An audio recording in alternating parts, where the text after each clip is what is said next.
దానికి ఏంది మనకి గ్యాస్ పెట్రోలియం కష్టాలైతే లేవు. మరోవైపు ఎంత జరుగుతున్నా కేంద్రం ఎప్పటికప్పుడు బులెటిన్స్ రిలీజ్ చేస్తున్నా మనకు అవసరమైన ఇంధనం ఉందిరా బాబు అని నెత్తి నోరు కొట్టుకొని కేంద్ర రాష్ట్ర ప్రభుత్వాలు చెబుతున్నా, అధికారులు కూడా చెబుతున్నా రకరకాల వదంతులు ఏంటంటే పెట్రోలియం అయిపోతుంది, లేదు కావాలా. ఇక్కడ ఒక రకమైన క్రెడిట్ నోట్ ఆప్షన్ తీసేశారంటే ఎట్లా అంటే ఒక పేమెంటు ఒక 10-15 రోజులకో 30 రోజులకో 45 రోజులకో మ్యాక్సిమం పెడతారు. ఆ 45 రోజుల్లో పేమెంట్ చేయకుండా ఇమీడియట్గా క్యాష్ అండ్ డెలివరీ అని చెప్పారట. అది కూడా అబద్ధం అని చెప్పి నిన్న పౌర సరఫరాలకు సంబంధించిన ప్రిన్సిపల్ సెక్రటరీ కూడా ఒక కామెంట్ చేశారు. అయితే ఇక్కడ జనాలు అదిగో పులంటే ఇదిగో తోక అనే చందంగా ఒక్కొక్కరు లాక్డౌన్ వస్తుందంట. లాక్డౌన్ ఎందుకు వస్తుంది? లాక్డౌన్ ఏంటంటే కంప్లీట్గా ఒక రకమైన కర్ఫ్యూ. బయట పెట్ట మనిషి తిరగకూడదు, ఒకడు తగలకూడదు, దూరం మెయింటైన్ చేయాలి. ఇవి కదా లాక్డౌన్ అంటే.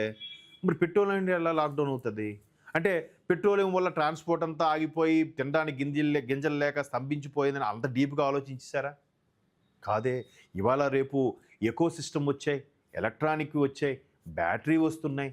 నిన్న ఎంత పెట్రోల్ సమస్యలు ఉంటే తెలంగాణ ఆర్టీసీ ఒక స్టేట్మెంట్ ఇచ్చింది. ఎందుకు మీరు పెట్రోల్ కోసం తాపత్రయపడతారు, వాడుకోండి మా ఆర్టీసీని, మేము మీకు సురక్షిత ప్రాంతాలకు చేరవేస్తాం, మావన్నీ కూడా ఎకో సిస్టమ్, ఎలక్ట్రానిక్ సిస్టమ్, అదే బ్యాటరీ సిస్టమ్తో, గ్రీన్ బ్యాటరీతో మేము మీ క్షేమంగా మీ గమ్యస్థానాలను చేరవేస్తామని కూడా తెలంగాణ ఆర్టీసీ ప్రకటించింది.